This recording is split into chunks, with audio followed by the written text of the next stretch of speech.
Bonjour, bonsoir, bien-aimés dans le Seigneur. Nous sommes très émerveillés, très contents, encore en ce jour, pour vous parler de la part de Dieu, parler au couple,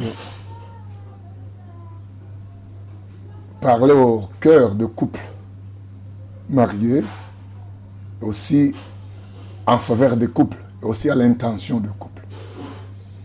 Et en ce jour, nous allons parler sur un petit thème qui dit savoir gérer les conflits dans le couple. Savoir gérer les conflits dans le couple. Ou comment gérer les conflits dans le couple. Merci beaucoup, bien-aimés dans le Seigneur. Et avant toutes choses, nous allons commencer par les Saintes Écritures. Il est dit, les cieux et la terre passeront, mais les paroles de Jésus-Christ ne passeront jamais. Alors nous lisons dans Proverbes, le chapitre 14, le verset 29. Nous lisons au nom de Jésus-Christ.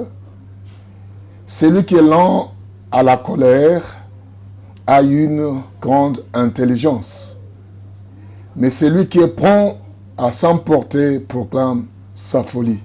Je reprends. Celui qui est lent à la colère a une grande intelligence, mais celui qui est prompt à s'emporter proclame plutôt sa folie. Je voudrais prendre le parti 1 de ce verset, ou le parti A, qui dit tout simplement, celui qui est lent à la colère a une grande intelligence. Bien-aimé, je voudrais commencer par vous dire que le mariage, c'est pour les intelligents, c'est pour les sages. Le mariage, ce n'est pas pour les insensés. Le mariage, le couple, le foyer, celui qui peut les construire, celui qui peut l'arroser, celui qui peut faire prospérer ou rendre son couple prospère ou son mariage prospère ou son foyer prospère, c'est celui-là qui est intelligent. Vous savez, Jésus a dit dans l'évangile selon Matthieu, il dit ceci, il dit celui qui écoute les paroles que je prêche ou que j'annonce et qui le met en pratique est comme un homme intelligent qui a bâti ou construit sa maison sur le roc. Et dans le livre de Proverbes, il est écrit, la femme sage bâtit sa maison. La femme insensée le détruit de ses propres mains. Bien-aimé, le mariage, le couple, c'est pour les intelligents. C'est pour quelqu'un qui doit, même s'il est en colère, même s'il est frustré, même s'il est vexé, même s'il a des problèmes, il va avoir l'intelligence de gérer sa colère, gérer sa déception, gérer sa blessure, savoir gérer son amertume. Pourquoi? Parce qu'on est tous humains. Nous clochons et nous trébuchons de plusieurs manières. La personne sage va bâtir sa maison. Lorsqu'on parle de la femme, généralement, dans la Bible, nous voyons l'Église. Si nous pouvons voir l'Église universelle ou locale, nous pouvons aussi voir l'Église individuelle. Quand on parle de l'Église individuelle, on ne voit pas la femme, on ne voit pas l'homme, on voit la personne. Tel que je vous prêche là, je suis une épouse, je suis une femme du Seigneur. Tous les hommes comme toutes les femmes, nous sommes tous épouses ou femmes de Jésus-Christ. Nous sommes une église, individuellement parlant.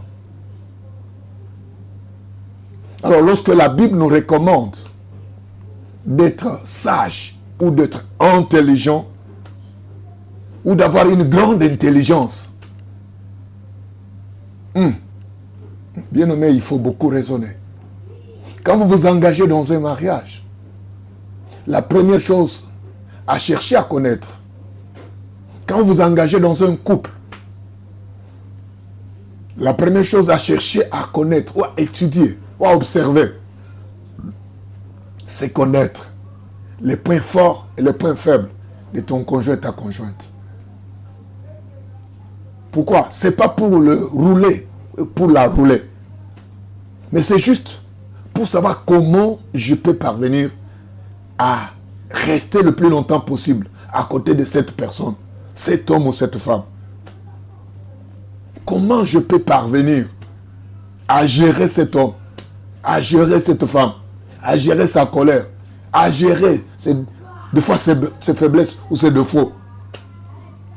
Cela exige de l'intelligence. Or, l'intelligence ne vient que dans la parole de Dieu. Oui, l'intelligence, c'est la parole de Dieu. Parce que Dieu est la sagesse des sages, l'intelligence des intelligents. Et la sagesse par excellence, c'est le Seigneur Jésus-Christ qui est la parole faite chair.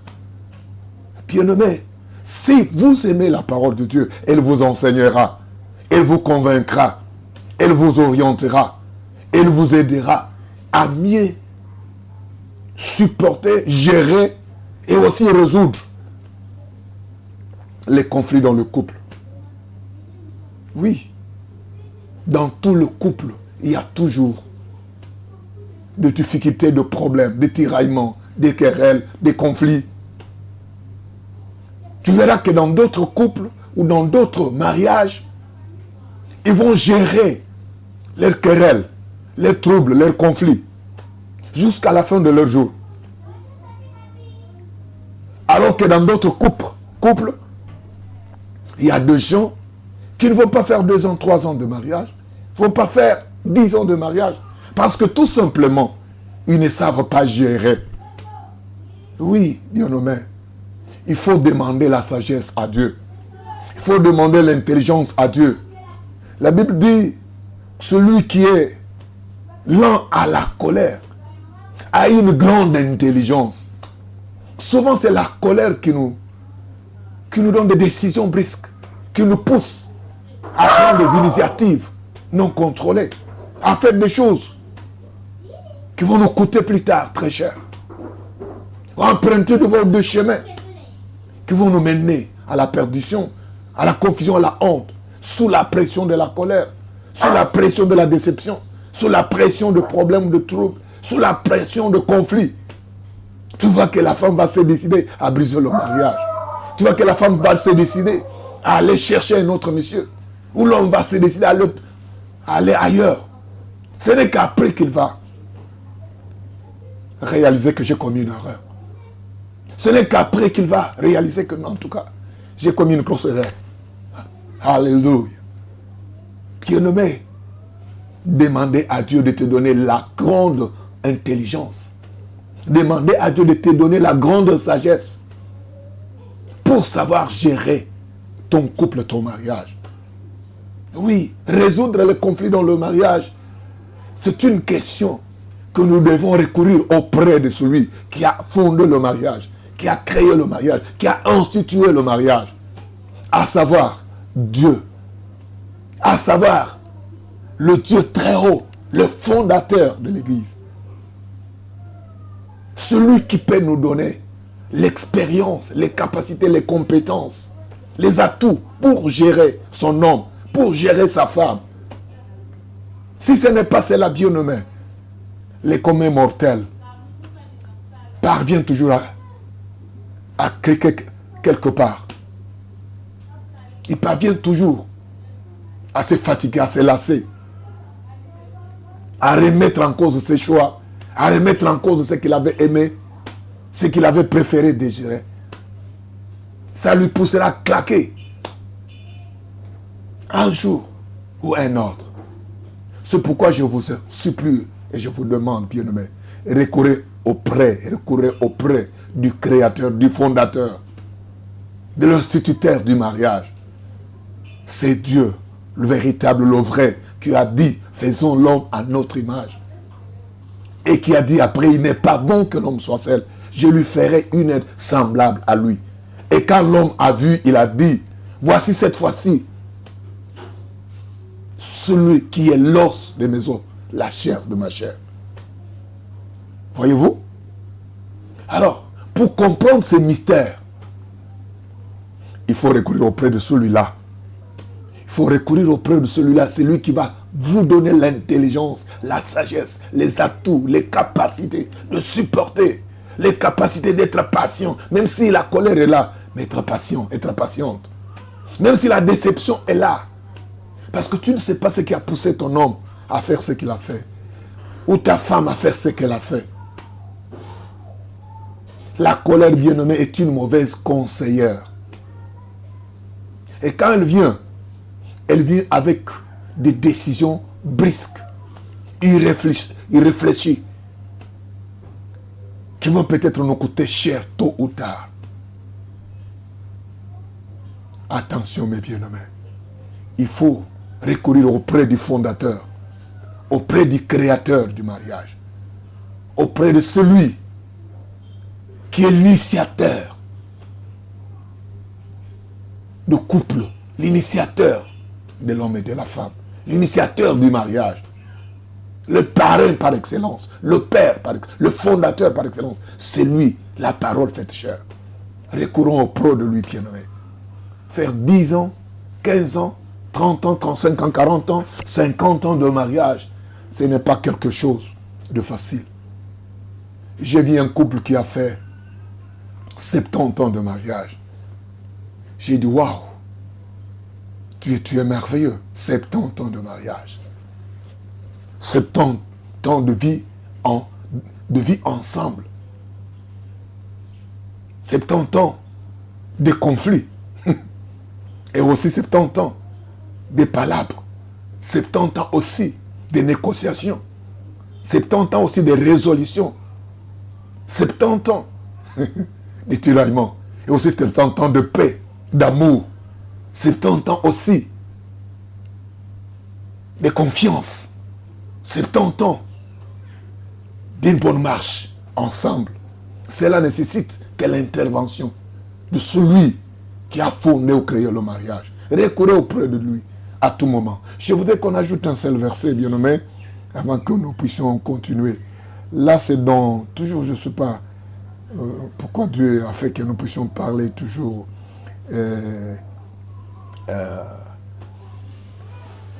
dans ce livre de Proverbes, c'est Proverbes chapitre 15, verset 1. Il est écrit, une réponse douce calme la fureur, mais une réponse dure excite la colère. Je voudrais dire à quelqu'un que de lors que vous voyez votre mari s'emporter, se mettre dans les mauvais états, ou qu'il a un mauvais tempérament, c'est bien d'avoir ces apaisements. C'est bien d'être patient, patiente. Parce qu'il faut que lorsque l'un monte, l'autre descende. Parce que la colère, lorsqu'elle prend quelqu'un, il lui enlève d'abord la réflexion ou le raisonnement. Directement. Il commence à fléchir selon l'impulsion ou selon la sensation ou selon l'émotion. Alors il faudra que celui qui n'est pas sous la colère sache gérer celui qui est sous la colère ou qui est emporté. Mais si jamais celui qui est sous la colère pose peut-être la question et que l'autre lui répond durement, ça sera une explosion. Je vous dis, c'est sûr. Ça va exploser dans votre couple. Ça va exploser dans votre mariage. Il faut le connaître. Lorsque la femme est en colère, l'homme doit temporiser. Ce n'est pas que tu deviens une bête ou un animal. Non, tout simplement, tu dois comprendre parce que tu ne sais pas quelle mouche l'a piqué. Tu ne sais pas elle est sous quelle pression. Lorsque l'homme est en colère ou il est monté ou il est emporté, il faut que la femme, même si elle est très colérique, non, je t'en prie ma soeur, tu dois d'abord descendre. Tu dois d'abord tempérer. Tu dois prendre de la patience. Même s'il monte, non, tu ne perds rien. Tu ne perds rien. Mais au contraire, tu sauves ton mariage. Tu sauves la paix dans ton mariage. Tu sauves la gentillesse. Tu sauves l'allégresse. Tu sauves le sourire dans ton mariage. La colère ne vient pas avec le sourire. Hein. La colère vient avec beaucoup de choses. Je vous dis la vérité. La colère vient avec l'insomnie, avec les soucis, avec les chagrins, avec le pourquoi ça m'arrive, avec le pourquoi il me fait comme ça, avec le pourquoi je l'avais choisi, avec le pourquoi je l'avais aimé, avec le pourquoi je ne sais même pas ce qui m'avait poussé à l'aimer, ce qui m'avait poussé à être à côté de lui. D'ailleurs, si j'avais écouté les conseils de mon père, d'ailleurs si j'avais écouté les conseils de ma mère, d'ailleurs si j'avais écouté les conseils de mes amis, d'ailleurs les gens du quartier m'avaient dit, c'est ça la colère, elle vient toujours avec cela, c'est une mauvaise conseillère la colère. Mais dès que l'un est en colère, il faut que l'autre réponde ou agisse avec le calme, avec la gentillesse, pour apaiser celui qui est en colère. Pour dissuader la colère. Parce que la colère contre la colère égale l'explosion. Mais la colère contre la gentillesse, la douceur égale à la paix et la réconciliation et la cohésion dans le couple. Gloire au Seigneur. Bien-aimé, sachez gérer la colère ou l'emportement de ton conjoint ou de ta conjointe. Moi, je vis une femme qui vient avec l'incompréhension parce qu'elle aurait entendu que son mari avait une copine quelque part. Or, ce n'était pas la copine du mari, c'était une parenté du mari qui était connue de toute la famille de Marie. Et que la femme, parce qu'elle était dans une autre ville, ne connaissait pas. Malheureusement, curieusement, elle était venue dans la ville où résidaient l'homme et la femme. Elle a joué au téléphone l'homme. Maintenant, quand la femme entend qu'il part avec une femme, avec des paroles détendues, de gentillesse, il a dit non, c'est qu'il a. En tout cas, et la femme a ravi directement le téléphone. Il a brisé le téléphone. Et ce n'était pas n'importe quel téléphone. C'était un gros téléphone. Alors, quand je dis un gros téléphone, vous sous-entendez le prix du téléphone. Alors, ce n'était pas maintenant le problème de la causerie, c'était devenu un problème du téléphone et de la violence de la femme envers son mari. Le mari qui l'a respecté, qui l'a considéré, qui l'aimait, qui l'a chouchouté. Mais à cause de l'incompréhension, il a commis le bêtise qui est l'irréparable. Et lorsque la famille de l'homme vient dire, mais celui-ci, c'est sa sœur. C'est sa sœur. Elle était, tu ne connais pas parce qu'elle ne vivait pas avec nous. C'est la fille de tel. Elle est de l'oncle, l'autre est de la tante. Mais pourquoi tu as fait ça?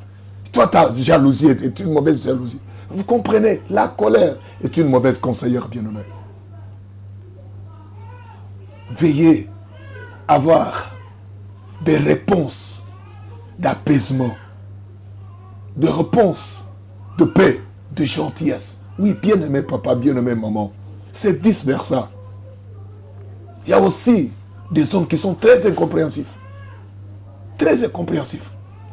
Et même très agressifs. Hein? Il faut comprendre cela, bien-aimé. Il ne faut pas être très agressif. Il ne faut pas être très incompréhensif. Un homme comme ça, tu mets mal à l'aise ta femme. Tu mets mal à l'aise ton homme si tu es là, si tu es la conjointe. Tu mets mal à l'aise ta femme si tu es le conjoint. Et sachez qu'un couple comme ça, il faut avoir de l'intelligence qui vient de la parole de Dieu, qui vient du Saint-Esprit, pour savoir gérer et demander à Dieu le fruit de la maîtrise de soi. Demandez ce fruit-là. C'est parmi les fruits de l'esprit. Demandez le fruit de la maîtrise de soi, de la tempérance, de la patience. Et c'est très important. Parce que si jamais tu es toujours agressif, agressive, si tu es toujours impulsive, avec de paroles dures vis-à-vis de ta femme, vis-à-vis de ton mari, non, il ne faut pas être impulsif, il ne faut pas être impulsif. De l'insolence, de l'arrogance à tout moment, non. Il faut mesurer les paroles que vous répondez à votre mari, à votre femme. Votre mari n'a pas commis une erreur en vous prenant en mariage. Et votre femme n'a pas commis une erreur en vous épousant. Vous avez fait les bons choix. Tous les deux. Et vous vous êtes décidés pour être ensemble. Mais ne vous maltraitez pas les uns les autres. Il faut toujours demander à Dieu la sagesse, l'intelligence, la grande intelligence pour savoir dominer la colère. Parce que c'est une mauvaise conseillère. Quand elle vient avec beaucoup de questions, de sous-questions. Et aussi avec des réponses négatives et dangereuses. Gloire au Seigneur. Je voudrais parcourir encore, que nous puissions lire un verset de la Bible. Oh, gloire au Seigneur. C'est dans Proverbes chapitre 21, le verset 14. Un don fait en secret apaise la colère. Et un présent fait en cachette calme une fureur violente. Oui, bien-aimé, couple, bien-aimé marié, vous devez savoir apaiser votre mari, votre femme, avec un don fait en secret. Avec un présent en cachette pour calmer sa fureur ou sa colère. Vous savez, la colère, c'est un peu, mais la fureur, c'est extrême. Mais avec un bon comportement, une bonne conduite, avec un petit cadeau, avec un petit chouchou, vous pouvez par moment calmer votre type, calmer votre mari, calmer votre femme. Ne dites pas que parce que nous avons fait autant d'années ensemble, on a fait 10 ans, 20 ans, 30 ans. Non, vous n'avez jamais vu quelqu'un qui a fait 40 ans de mariage et divorce, 30 ans de mariage et divorce. Ça existe. Il commence à appeler le mari, c'est un démon. Il commence à appeler la femme, c'est le démon que j'avais épousé. Non, c'est pas ça. Il faut savoir gérer les conflits. Les conflits se gèrent aussi avec une grande intelligence. C'est-à-dire quoi? Tu as dit que cette personne est blessée. Tu as dit que mon conjoint, ma conjointe est vexée. Elle est en colère. Elle est désemparée. Elle est frustrée. Comment je peux la récupérer? C'est aussi ça, bien-aimé. Un don fait en secret apaise la colère. Oui, des fois, on peut blesser sa conjointe ou son conjoint involontairement, ou indirectement, ou inconsciemment. Ça arrive, on est humain. On cloche, on trébuche de plusieurs manières. Mais si cela arrive, il faut savoir la récupérer. Il faut savoir l'apaiser. Il ne faut pas continuer à tonner parce que vous êtes un homme. Il ne faut pas continuer à tonner parce que vous êtes une belle femme et parce que vous avez beaucoup étudié, vous avez beaucoup de diplômes. Non. Les diplômes ne font pas le mariage. La beauté ne fait pas le mariage. L'argent ne fait pas le mariage. Bien aimé, je vis les gens dans ma vie, je vis les gens avec beaucoup et de grands biens. Et ces gens-là ont des problèmes dans leur famille. Et la femme accepte d'aller souffrir et laisser cette personne avec sa richesse. Voyez-vous? Et vous trouvez que la femme est intelligente, elle est forte. Mais la personne accepte d'abandonner cette femme-là. Il dit non, non, non, non. Ça c'est une prison. Ça je vis l'enfer. Elle veut me tuer.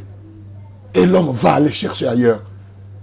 Pourquoi? Parce que la femme était moins intelligente. C'est parce que l'homme était moins intelligent. Il n'a pas su gérer son conjoint, sa conjointe. Il n'a pas su gérer son conjoint. Il n'a pas su gérer sa conjointe. En temps de colère, en temps de conflits, en temps de complications. Tu dois savoir récupérer la situation. Oui, il faut avoir des initiatives, de la stratégie. Même si c'est dur, on essaie la première journée, mais on doit continuer à essayer la deuxième journée, la troisième journée. Ça va réussir. Parce que vous êtes condamnés à vivre ensemble. Oui, bien-aimé. C'est très important. Lorsque vous n'avez pas de stratégie ou de la grande intelligence, demande-la à Dieu. Et Dieu va vous aider pour que vous puissiez savoir comment récupérer le cœur de votre mari. Comment récupérer le cœur de votre femme. Beaucoup de femmes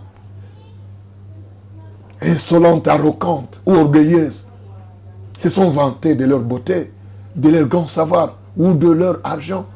Mais ils ont trouvé des problèmes avec des bons maris que Dieu leur avait destinés, que Dieu leur avait confiés. Beaucoup des hommes bons, beaux, riches, très intelligents, naturellement, et aussi instruits, ont manqué l'occasion de cheminer avec des femmes que Dieu les avait données, des femmes belles et bonnes aussi, intelligentes, et de femmes de destinée.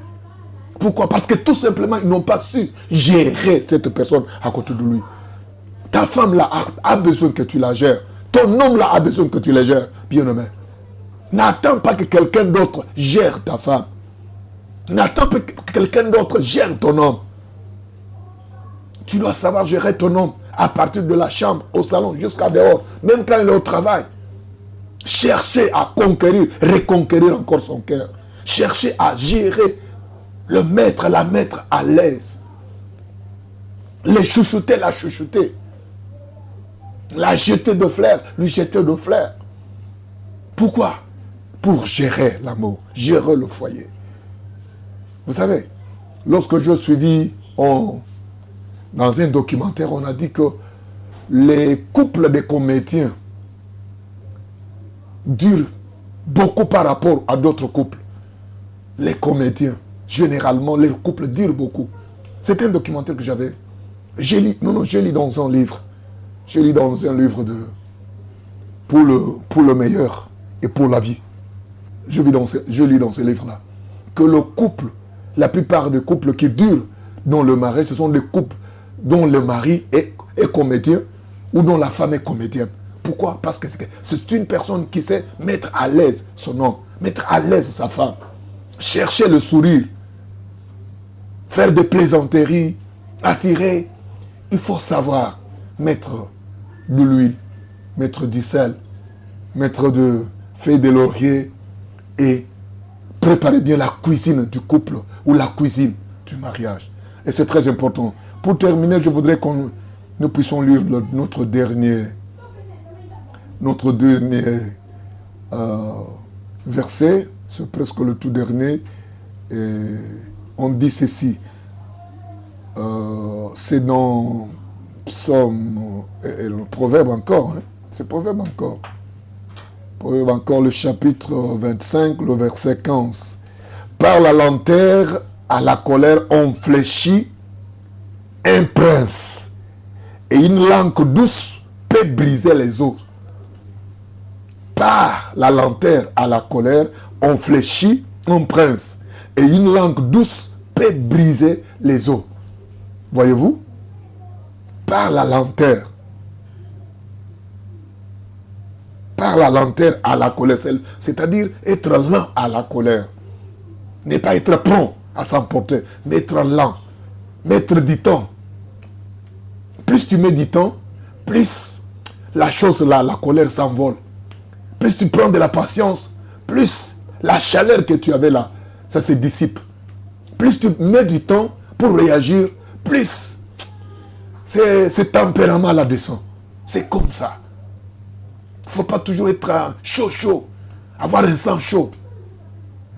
Très brutal, très impulsif, très insolent, arrogant, très orgueilleuse, ambitieuse. Non, ambitieux, non. Ça ne marche pas comme ça. À moins que vous ne vouliez pas demeurer ensemble jusqu'à la fin de vos jours. Mais si vous voulez demeurer ensemble jusqu'à la fin de vos jours, soyez lents à la colère. Tu vas fléchir ton prince, qui est ton mari. Tu vas fléchir ta princesse, qui est ta femme.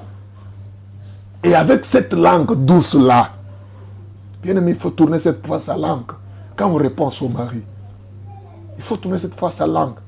Même quand on répond à sa femme. Parce qu'elle est aussi une personne. Oui. Il faut savoir les tons avec lesquels tu réponds à ton mari. Oui. Les tons avec lesquels tu réponds à ton mari. Les tons avec lesquels tu réponds à ta femme. C'est très important, bien aimé. Alléluia. C'est très important. Il faut savoir mettre de... Qu'est-ce que je peux dire? Du sel, mettre de l'huile, mettre de feuilles de laurier pour faire mieux la cuisine. Et pour que cette cuisine de votre mariage, de votre couple, puisse faire en sorte que vous puissiez demeurer ensemble. Bien aimé, les gens qui ont fait 40 ans là de mariage, 60 ans de mariage, 70 ans de mariage, 30 ans de mariage, ne dites pas qu'ils l'ont fait sans conflit, sans tiraillement, sans colère, sans querelle. Non, on est humain, ça arrive. Par moments, on se réveille avec de mauvais tempéraments, de mauvaises humeurs. Par moments, on revient du travail, la femme est fatiguée. On a laissé un devoir, un service, elle n'a pas accompli. On a demandé à son mari quelque chose, il n'a pas fait, à cause de... Mais il faut savoir gérer. Tu ne connais pas pourquoi il n'a pas fait. Tu ne connais pas pourquoi elle n'a pas fait. Même si la colère vient, il faut tempérer. Il faut tempérer. La Bible dit, par la lenteur à la colère, on fléchit en un prince. Et une langue douce peut briser les os. Vous savez quoi? Quand vous êtes dans le couple et que vous êtes dans la cohésion, dans l'unité, avec l'unicité de cœur, l'unicité de pensée, l'unicité d'esprit, l'unicité de foi, l'unicité d'espérance, vous verrez que tout ce que vous demanderez, Dieu vous accordera. Parce que Dieu, il est là où il y a l'unité. Il dit, une maison subdivisée ne peut pas subsister. Alors si le deux, que la Bible dit que le deux devienne une seule chair, mais s'ils sont divisés dans la pensée, dans le raisonnement, dans la conception, dans la vision, dans la foi, dans l'espérance, dans l'amour, rien ne se réalisera et Dieu n'interviendra jamais. Peut-être que vous avez quelques miettes, vous en encaissez comme j'ai de l'argent, ce n'est pas ce que vous devriez avoir. Pratiquez ce secret ici dans votre couple. De recourir auprès du fondateur du couple. Recourir auprès de celui-là, l'initiateur du couple, l'initiateur du mariage. Il va vous donner l'intelligence, la sagesse, la grande intelligence pour savoir gérer le conflit, savoir gérer le différend, savoir gérer les querelles, le tiraillement. Ça va toujours venir, que vous le vouliez ou non. Et Dieu, qui est fidèle, vous aidera à marcher dans l'unicité de la pensée, de l'esprit, l'unicité de l'amour, l'unicité dans l'amour, l'unicité dans l'espérance, l'unicité aussi dans la foi. Et en ces points-là, vous vivrez la gloire de Dieu dans votre foyer, dans votre mariage. Vous vivrez la gloire de Dieu dans tout ce que vous ferez. Vous verrez que tout réussira. On va dire, non, ce couple est béni. Et c'est béni parce que vous avez compris qu'il faut savoir gérer les conflits dans les couples. Que mon Dieu vous bénisse abondamment. Veuillez partager s'il vous plaît. Veuillez partager, veuillez liker et veuillez aussi activer la cloche des notifications pour que lorsque nous sommes en ligne, on puisse vous signifier qu'il y a un nouveau vidéo, une nouvelle émission ou un nouveau programme pour que vous puissiez suivre. Ça nous aide à tous pendant que je parle là, pendant que je vous conseille là, pendant que je vous prêche là. C'est le Saint-Esprit, c'est Dieu qui parle au travers de moi pour que vous puissiez et nous puissions restaurer, rétablir là où ça trébuchait, ça clochait, là où c'était tantôt plus tôt, que nous puissions être dans les normes de la parole de Dieu, afin que le Dieu Tout-Puissant puisse bénir le couple. Et c'est là dans le nom de Jésus. Nous puissions, veuillez m'accorder 1 minute ou 30 secondes, je voudrais prier pour vous. Seigneur Dieu, mon Dieu, au nom de Jésus, je te prie de bénir ce couple-là. Je te demande de donner à ce couple l'unité dans l'amour, l'unité dans la foi, l'unité dans l'espérance, l'unité dans la vision, l'unité dans les initiatives des choses qu'ils veulent faire ou réaliser dans leur vie.